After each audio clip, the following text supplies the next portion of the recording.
there's a lot. You know, as I kind of prepared for today and as I kind of dove into the topic, I kind of struggled because there's a lot to cover. There's a lot to talk about, and it's a little overwhelming.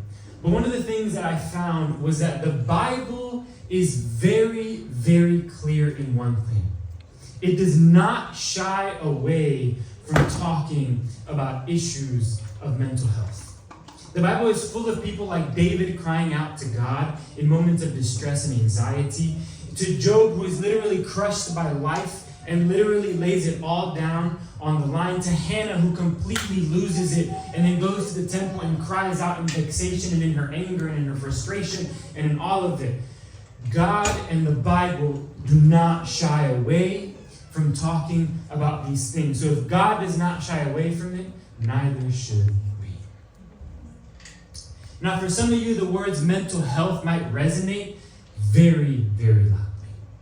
You might be someone who are going through something, who went through something, or you know someone who did, or know someone who's currently going through something. So you understand that. Kind of picture perfect. Or maybe the words mental health for you are nothing but two words you've simply heard and really have no idea what they really mean. Or maybe you're like most of us, who know what they are. We've heard them before. We kind of have a general idea, but have never really taken the time to understand what it means for myself, what it means for you. Or maybe it's all just crazy talk. Maybe to you it's just lack of faith, lack of getting your life together and getting your life right with God. So, let's dive into it. When talking about mental health, and specifically for us as Christians, specifically for us as believers, one of the things that we have to recognize and we have to kind of start at base level is that we have to agree that this life is not easy. This life is not easy. You see, in John 16, verse 33, Jesus himself says, in this world, you will have trouble.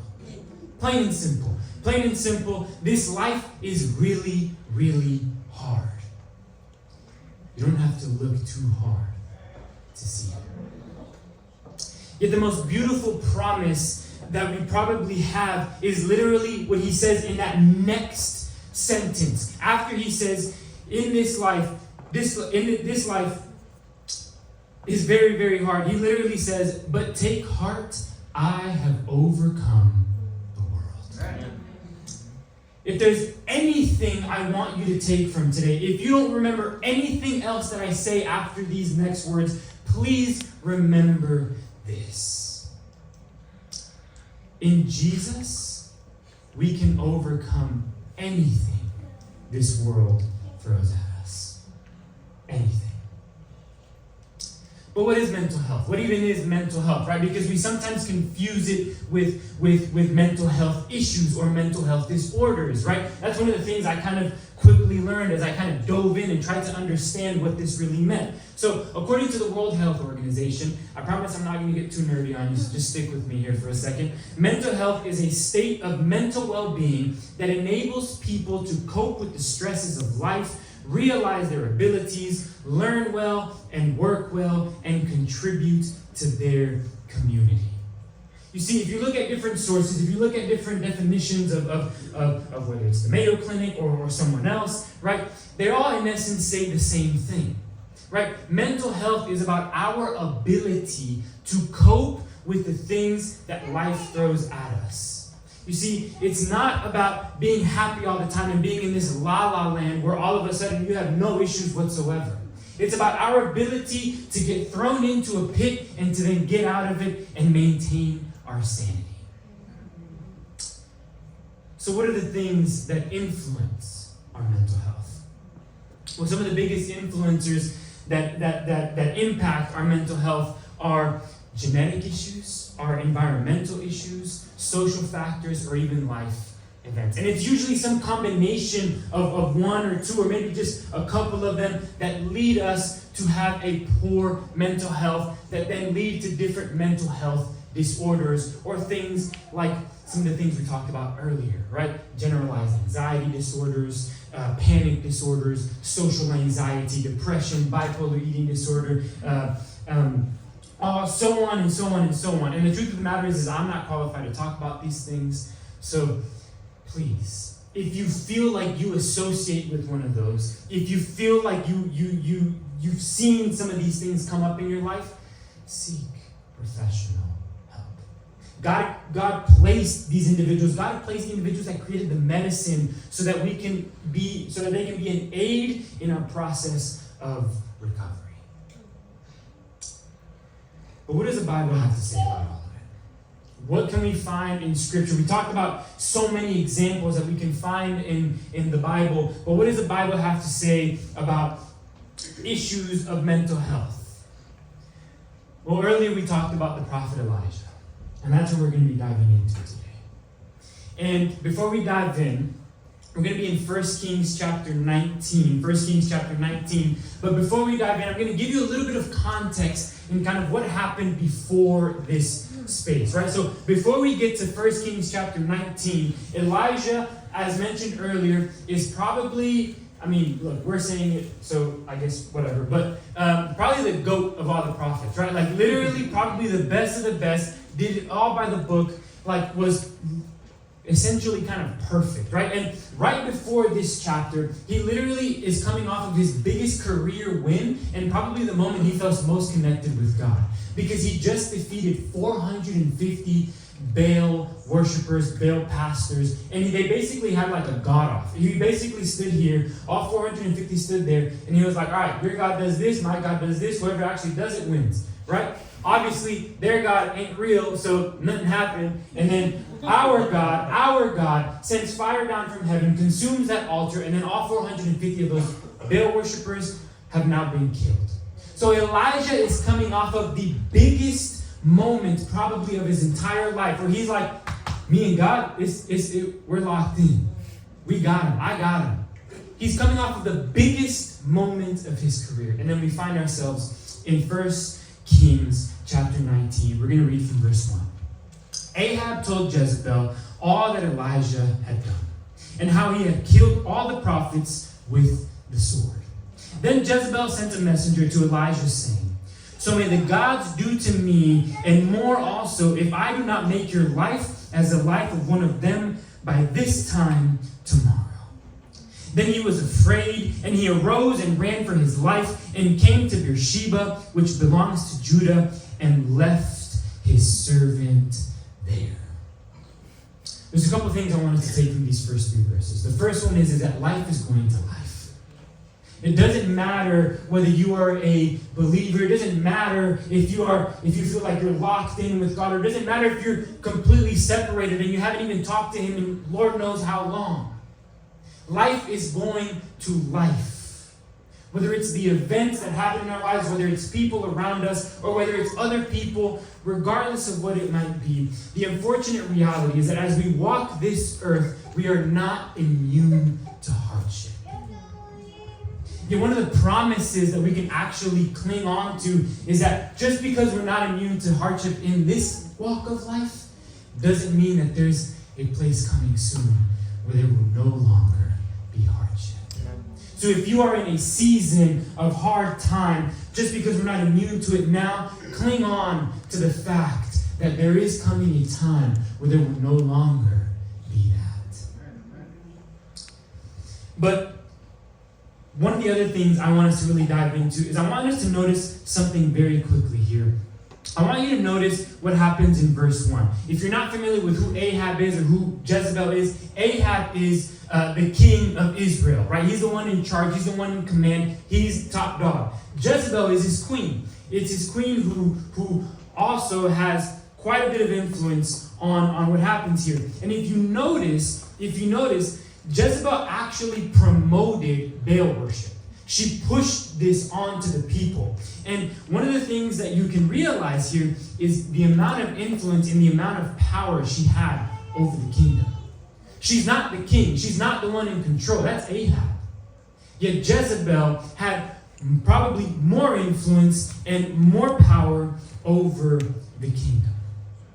You see, one of the things we can learn here is that everyone doesn't deserve a seat at the table of your mind. You see, just because they're your close friend, or just because you grew up with them, or whatever that relationship might be, everyone does not deserve a seat at the table of your mind. Especially when they're not in alignment with God. Yeah, one of the other things I want us to notice something here is that in verse 3, notice what it says. Then he was afraid, Elijah he's talking about, and he arose and ran for his life and came to Beersheba, which belongs to Judah. Watch this last couple of words here. And left his servant there. You see, Elijah in his fear and in his state of mind does something a lot of us do when life throws us in the pit. The one guy he had actually with him, he pushes away. You see, a lot of us, when things happen, we tend to push even the people who love us most away. You see, and this is intentional. This is the enemy, right? Because when two or more are gathered in his name, Come on. When two or more are gathered in his name, what can the enemy do? The enemy prefers to have you alone. So we sometimes push people away because we think we need isolation. We think I need to be by myself. We think we need to deal with this alone. But it's not the case. God gave you this community. He's given you a community to lean on and to hold on to deal with the things that life throws on your plate. Let's keep moving. Verse 4. But he himself went a day's journey into the wilderness and came and sat down under a broom tree. And he asked that he might die, saying, It is enough now, O Lord. Take away my life, for I am no better than my fathers. You see, Elijah is in a moment of complete defeat. He's done. He's got nothing else. But notice what his response is. He doesn't say, forget all this, I'm done, man. I'm like gone. His response is literally in a moment of despair and complete destruction. He goes, God, I'm coming to you.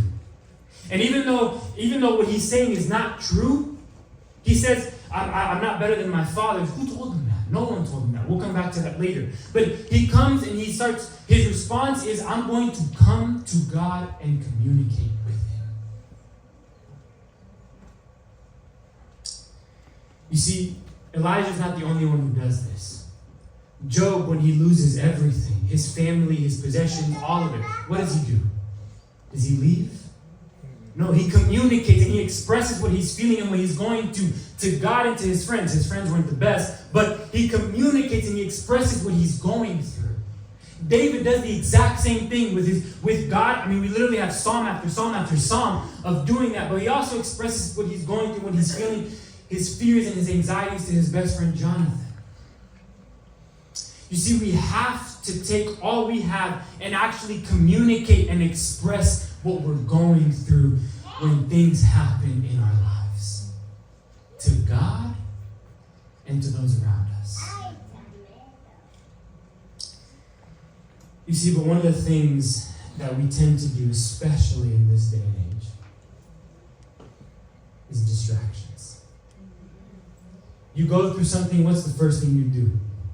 You look for an outlet. Outlets aren't bad. They're not wrong. But if you live your entire life distracted, pushing away kind of what you're actually going through, to distract yourself with work, to distract yourself with that hobby, to distract yourself with something that doesn't allow you to be present with yourself, it doesn't allow you to be present with God, then we never really address what's really going on. Let's keep moving on. Verse 5. And he laid down, Elijah lays down, and slept under a broom tree. And behold, an angel touched him and said to him, Arise and eat. And he looked, and behold, there was at his head a cake baked on hot stones and a jar of water. And he ate and drank and lay down again. And the angel of the Lord came again a second time and touched him and said, Arise and eat, for the journey is too great for you. And he arose and ate and drank, and he went in the strength of that food 40 days and 40 nights to Horeb, the mount of God. One more. There he came to a cave and lodged in it, and behold, the word of the Lord came to him, and he said to him, "What are you doing here, Elijah?" Notice God's initial response. Because up until this point, the only one talking is who? Elijah. Notice God's response. God's response isn't increase your faith. God's response isn't pray more. God's response isn't open up the Bible and just read more. It is not work your way out of this problem. God's response is you have physical needs that you need to take care of. Eat and rest. You see, sometimes all we really need is food and a nap. All we really need is time to take care for ourselves and to give ourselves what we physically need and then reassess and jump back in. But a lot of times what happens is when we go through things, we push away the physical needs that we have. We neglect our bodies. We neglect what we need and push ourselves to an even worse state. Yet God does not tell him, grow up, increase your faith, you're being weak, read the Bible more, pray more. God says, let me provide for you. Let me provide for you. You see, we have to make sure we're taking care of our physical needs. We have to make sure we're taking care of ourselves. Let's jump back in. We're going to jump to verse 11 and we're going to finish it out to 18. Verse 11. Actually, let's start verse 10. He said, I have been very jealous for the Lord, the God of hosts. For the people of Israel have forsaken your covenant, thrown down your altars, and killed your prophets with the sword. And I, even I only, am left, and they seek my life to take it away. This is Elijah speaking. Verse 11. And he said, go out and stand on the mount before the Lord, and behold, the Lord passed by. And a great and strong wind tore the mountains and broke in pieces the rocks before the Lord. But the Lord was not in the wind. And after the wind, an earthquake. But the Lord was not in the earthquake. And after the earthquake, a fire. But the Lord was not in the fire. And after the fire, the sound of a low whisper. And when Elijah heard it, he wrapped his face in his cloak and went out and stood at the entrance of the cave. And behold, there came a voice to him and said, what are you doing here, Elijah? He said, I have been very jealous for the Lord, the God of hosts, for the people of Israel have forsaken your covenant, thrown down your altars, and killed your prophets with the sword. And I, even I only am left, and they seek my life to take it away.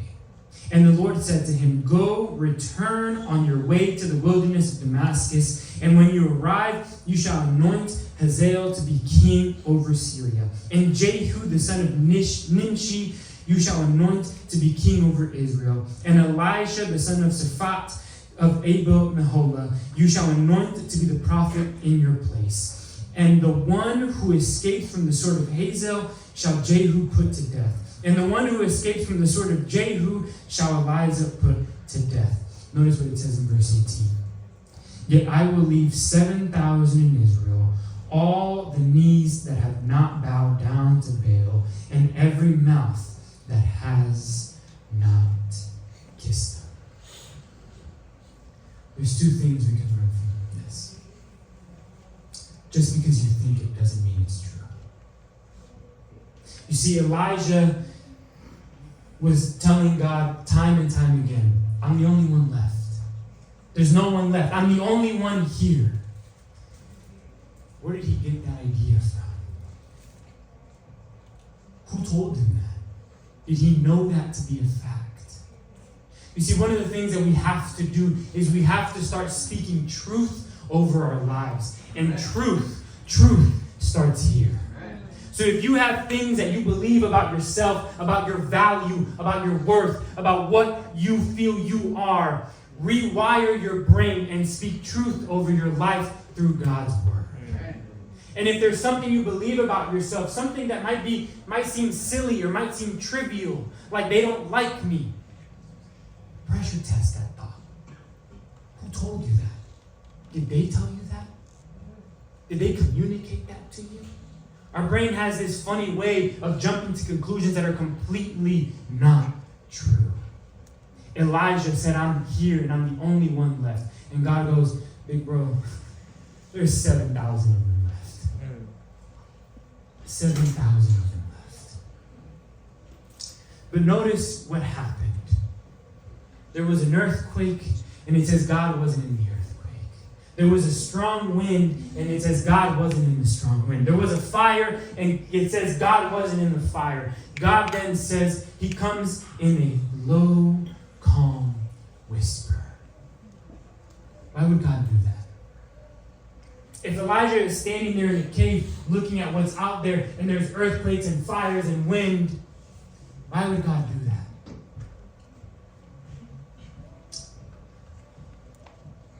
You see, what Elijah needed most was a new vision of God's strength and of his own weakness. You see, God had to show Elijah, I am far greater than anything you think you are going through. And let me prove it to you. The one who controls the weather, the one who controls it all, he goes, look at my greatness. But then God comes in a gentle whisper. You see, we have to understand that God is greater and he is gentle in his love, seeking to guide us. And sometimes he has to allow things to happen that are very big, very scary, for him to say, I'm the one that's in control, not you. Trust in me. And then he is gentle in guiding us and in leading us in his love.